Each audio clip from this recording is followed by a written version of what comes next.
I saw these little potato croissants on TikTok, and I figured, let's give them a try. I got some extra potatoes. So I have potatoes left over from the last 1,000-layer potato video. I also have one of these spiralizers that cuts off those nice little sheets of vegetables. So let's give them a try. Also, apologies for the music under this video. There was a lot of background noise, so it's just easier for me to put that there. But you gotta take your potatoes, you gotta run them through this, sheeter, spiralizer, whatever you want to call it. And you gotta get nice, long sheets, because you gotta cut triangles out to make the croissant shape, because that's what you would do with the dough. So make sure you're getting nice, long sheets. If they break apart as you're doing it, you're probably not gonna have a lot of success. Try to get one long, nice sheet. You need them about a foot long. They go into a nice water and vinegar bath for about 20 minutes to soften them up. I realize here, though, that I think my spiralizer cuts these a little too thick, which is going to be a problem for this whole video, but most of you aren't going to have anything better than this. You're not going to have that big KitchenAid spiralizer, so I think that's part of the issue with these viral TikTok recipes. But here I am cutting them into 1 foot long sheets so we can attack them. I'm going to take them out of the vinegar mix now. I put them back in after I had cut them into the triangle sizes, but you just go in and make them little triangles.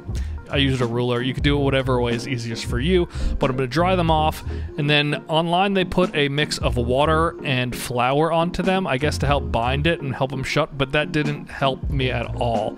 I rolled these up and they immediately popped open. So I'm going to throw a toothpick through each one just to kind of hold it shut. I think maybe if they were thinner, that wouldn't have been an issue, but these are already pretty damn thin, and that is really the only kind of spiralizer sheeter you can get on Amazon. So without spending hundreds of dollars, this is probably as good as anyone can do, which I think is part of the issue for this recipe. But I'm going to run them all into nice little croissants like that, throw that toothpick in, and then I'll be good to go. If you can get yours to hold that shape without the toothpick, even better. But we're going to throw them now into oil. This is 350 degrees Fahrenheit, maybe a little less, but drop them right in. The nice thing about the toothpick was it actually helped them not sit on the bottom and not stick and burn. So that actually worked out. And now I'm going to fry them just until they're golden brown. Took probably around 4 to 5 minutes. Just keep moving them around. They do have a tendency to stick to each other. The, toothpick got tangled in the other one, so just move them around. They're not gonna take a long time because they are quite small, but because mine are kind of thick, I'm kind of trying to walk that line here between burning them and undercooking them, which I really struggled with these. They look good. They're starting to brown nicely. You could tell the outer parts are getting real nice and brown, but I'm worried about what the inner parts look like. But once they do get to a color where you like, I thought if I kept that in any longer, it would burn. So I pull them out, hit them with a nice coating of salt when you pull them out, similar to how you do the 1,000-layer potatoes or even the French fries. And here you are.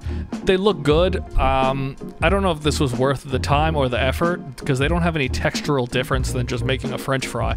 So they're kind of just clickbaity TikTok kind of cooking.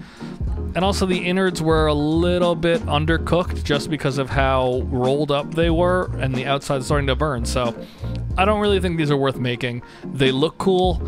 If you have more success with them, let me know. If you're able to get them thinner and they taste even better, let me know. But I don't think waste your time with this. If you want to make a potato dish, make those 1,000-layer potatoes. These are real mid.